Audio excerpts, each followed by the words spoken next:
In this lesson, I'd like to just touch on a few points about maturity as an artist that I hope will be encouraging to you and also just really help you on your journey of becoming a great character artist.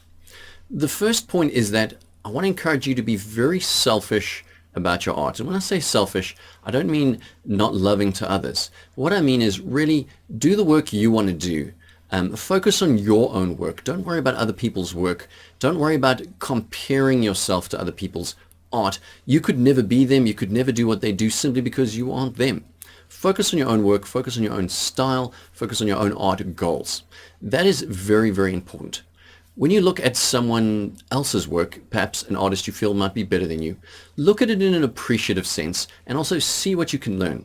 But if there's something I want to caution you against, never, ever, ever, ever compare yourself to another artist. Once again, you are not that person. It is very, very likely that it is impossible for you to do work in the exact same way that they do it. It's just not possible. You're not them. You are you. So focus on your own work and your own self, in a sense, in terms of how you create art. Create art that you want to do, and in doing so, you're not pandering to the art that you think people want to see or that might impress others. Do art that impresses you. I think that's primarily what I want you to get from when I say be very selfish with your artwork. Create artwork that impresses you and that meets the standards that you would want of yourself. Next, I'd like to talk about fear. Now, I'm no stranger to fear in art, although I have to say these days I don't really worry about it that much. Of course, we will all experience fear in art and art making to some extent. The first thing I want to say is that if you have the time, if you have the inclination, and if you have the funds to do it, definitely buy a book called Art and Fear. It will be very, very helpful to you on your art journey, and it's definitely an excellent read, and it covers many of the fears that artists typically feel, right? So definitely consider buying Art and Fear. It is a great resource. It is a very valuable resource for you. The second thing is you're going to have to learn as you're drawing and painting that failure isn't something to be feared, right? Failure is actually wonderful.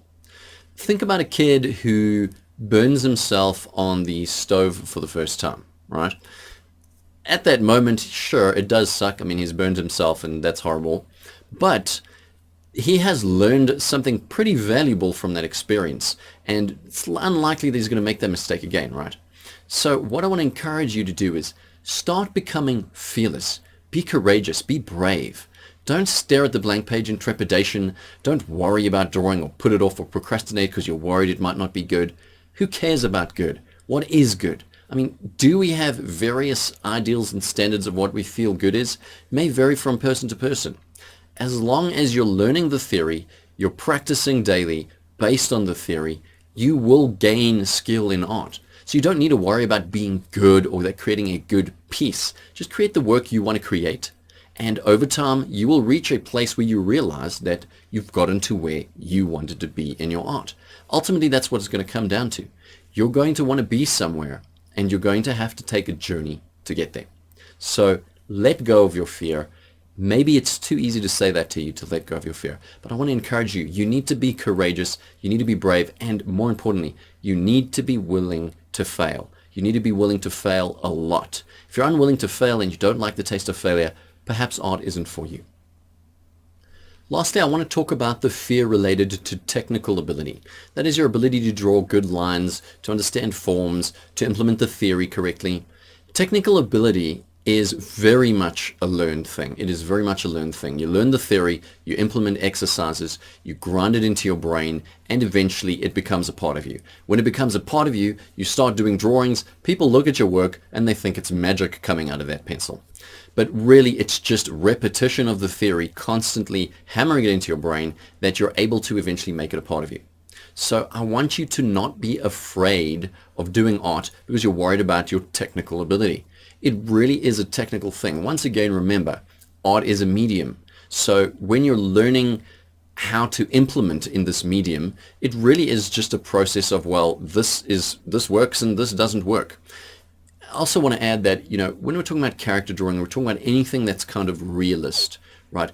We're differentiating ourselves substantially from people who do abstract art and postmodern art and those other types of art forms. We really are realists, and the beauty about realism is rules.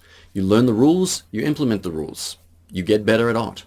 So really don't fear drawing and creating art and perhaps even completing this course because you're worried about your technical ability. You'll see after the course is complete that you will have the tools you need, the theoretical tools you need to start practicing and refining your technical ability into just a beautifully crafted, let's say, weapon of art, if you wish. You'll find that the course will provide you with plenty of tools that you can use to really refine your technical ability to something really beautiful and something that really works for you.